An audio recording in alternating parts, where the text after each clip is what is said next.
அதான் பெருக்கி தள்ளினாங்கன்னு சொல்றாங்க. ஓகே. நீ போய் சொல்றான்னு சொல்லிட்டு என் தாடியில அடிச்சு விட்டாங்க. அவங்க டீ போட்டு தர மாட்டாங்க, சுக்கு தண்ணி போட்டு தருவாங்க. அதெல்லாம் பரவாயில்ல, அவங்க குடுக்கறது ஏதோ ஒண்ணு குடுக்குறாங்க, சாப்பிடுறோம், அது வேற விஷயம். சரி. இங்க பெருக்கி தள்ளிமான அந்த வயசான அம்மா எல்லாம் உட்காந்துன்னு இருந்தாங்க. அவங்களும் சொல்றாங்க அடிச்சு விட்டாங்க. என் தாடியில அடிச்ச உடனே எனக்கு ரொம்ப கோபமா வந்துருச்சு. நானா சொன்னேன், உனக்கு சரி வரலன்னா உனக்கு யாரு கூண்டு வந்து விட்டாங்களோ அவங்கள வந்து கூண்டு போயிட சொல்லி. ஆமா. ஏன்னா ஆஸ்ல விட்டு அழைச்சி விட்டுருங்க. ஆமா. நான் போய் ஒரு பொம்பளையை அடிச்சு சாவடிச்சிருக்கிறாங்க. ஒண்ணுதான் நான் சொல்றேன், இது ஆசிரமான்றது ரொம்ப இருக்கும்.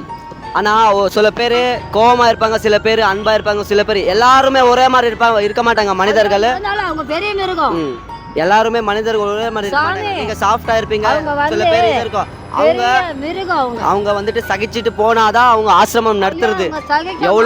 எவ்வளவோ பேர் ஆசிரமம் நடத்துறாங்க, எல்லாரும் இப்படி பண்ண மாட்டாங்க. நான் போய் கண்ணால பார்த்து சாட்சி சொல்றேன், நான் கடவுளுக்கு பொதுவா நான் என்ன பண்ணேன், என்னை அடிக்கிற வேலை வச்சுக்காத, நீ அனுப்பி விட்டுட்டு போமா அப்படின்னு சொல்லிட்டு சொன்னேன். இப்படி முட்டியில இப்ப நின்னுறியா அடிச்சுட்டு நின்னுன்னு இருக்கிற மாதிரி நின்னுனே இருக்கு. அந்த முட்டியில என்ன சாத்திட்டு இந்த பக்கம் ஒரு கையை பிடிச்சிட்டாங்க தொண்டையில, இந்த பக்கம் ஒரு கையை பிடிச்சு தூக்குறாங்களே. அப்ப தூக்குறாங்கன்னா இப்ப நம்மள சாவடிக்க பாக்குறாங்க அவங்க. அப்ப நான் என்ன பண்ணிட்டேன், உஷாராயிட்டேன். ஏன் போன பிடிங்கி வச்சுட்டாங்க, காசு வச்சிருந்தா காசை பிடிங்கிட்டாங்க, எல்லாம் பிடிங்கிட்டாங்களே. எனக்கு பெட்டு முதலானதோ, தலைக்காணி முதலானதும், துணி முதலானதும் எனக்கு ஃப்ரீல வாங்கி கொடுத்தாங்களே. சோப்பு, குளிக்கிற சோப்பு, துணி பவுடர், மொத்தம் ஷாம்பு எல்லாம் எனக்கு ஃப்ரீல வாங்கி கொடுத்தாங்க. ஃப்ரீல இட்டுமே ஒட்டவங்க வாங்கி தந்தாங்க, யாரோ வாங்கி தரல. நான் ஃப்ரீல இருந்தேன், 20 பேர் குறிப்பிட இருந்தேன். அவங்க எனக்கு வாங்கி தந்தாங்க. அவங்க வந்து பார்த்துட்டு போவாங்க, அவங்க எல்லாம் செஞ்சுட்டு போவாங்க. நான் அவங்க கிட்ட சொல்லுவேன், சரி இல்லை வேற ஆச்சுல பார்த்து நம்ம போய்க்கலாம், இருமான்னு சொன்னாங்க.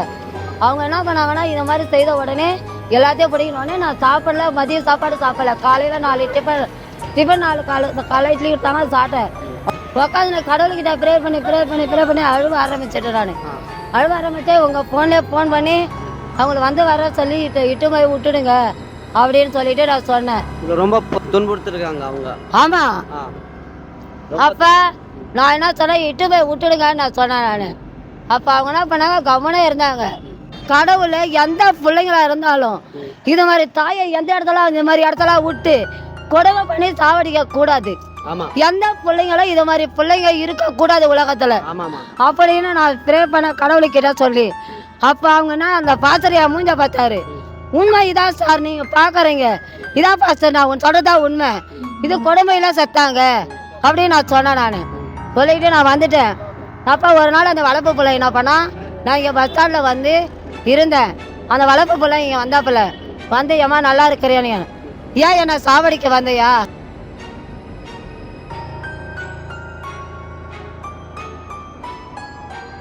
அங்க இருக்க சொல்ல சாவடிச்சிங்க, இவ பஸ் ஸ்டாண்ட்ல வந்து சாவடிக்க வந்தையா?